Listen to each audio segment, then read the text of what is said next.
కడప జిల్లా బద్వేలు పట్టణం స్థానిక ప్రభుత్వ హాస్పిటల్లో 78వ స్వాతంత్ర్య దినోత్సవ వేడుకలు ఘనంగా నిర్వహించారు. ఈ వేడుకలకు బద్వేలు శాసనసభ్యులు డాక్టర్ దసరి సుధా ముఖ్య అతిథిగా హాజరయ్యారు.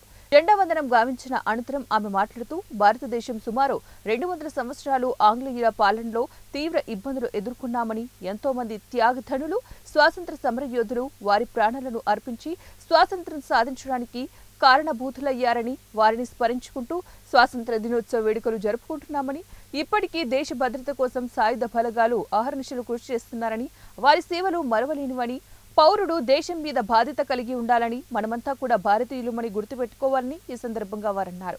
కార్యక్రమంలో hospital superintendent doctor Ramprasad, revenue divisional అధికారి చంద్రమోహన్, హాస్పిటల్ డాక్టర్స్, నర్సింగ్ సిబ్బంది తదితరులు పాల్గొన్నారు. అయితే అందరం గుర్తుపెట్టుకోవాల్సింది ఏంటంటే ఈరోజు what we are enjoying this freedom ఇది ఊరికే రాలేదు.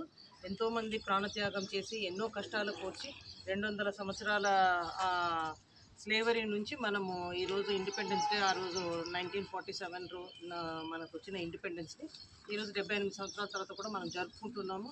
అయితే గుర్తుపెట్టుకోవాల్సింది ఏంటంటే అప్పుడు ప్రముఖులు చేసిన ప్రాణత్యాగం కానీ, ఆ తర్వాత స్వాతంత్రం వచ్చిన తర్వాత కూడా బార్డర్లో ఎంతోమంది ప్రాణత్యాగం చేసినందుకు మనం ఈరోజు అందరం కూడా సేఫ్గా హ్యాపీగా మనము ప్రతి ఇయర్ సెలబ్రేట్ చేసుకుంటున్నాం. కాబట్టి వాళ్ళందరినీ మనం స్మరించుకొని మనమంతా కూడా ఇర్రెస్పెక్టివ్ ఆఫ్ ఎలాంటి మన కల్చరల్ బ్యాక్గ్రౌండ్ ఉన్నా కూడా మనమందరం కూడా ఇండియన్స్ అన్నది ఎప్పుడు గుర్తుపెట్టుకొని ఉంటే మన దేశం ఇంకా ముందుకు కూడా పురోగతి చెందుతుందని మనమంతా కూడా గుర్తుపెట్టుకోవాలా. ఇప్పుడు మనం బద్వేలు ఒక యూనిట్గా తీసుకుంటే కూడా ముందుకు ఇప్పటికీ కూడా మనం ఎంతో డెవలప్ చేసుకోగలిగినాం మన కాన్స్టిట్యుయెన్సీ.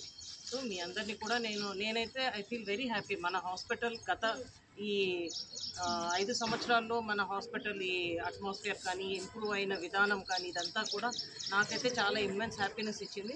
మీ అందరినీ కూడా నేను రిక్వెస్ట్ చేయడం ఏంటంటే, మన మెడికల్ డిపార్ట్మెంట్లో నేను కూడా మెడికల్ బ్యాక్గ్రౌండ్ నుంచి వచ్చాను కాబట్టి మనం అందరం కూడా ఆ నోబుల్ ప్రొఫెషన్ అన్నది అది ఎప్పటికీ కంటిన్యూ అయ్యే విధంగా కూడా మనందరి సర్వీసెస్ ఉండాలి అని నేను ఎక్స్పెక్ట్ చేస్తున్నాను.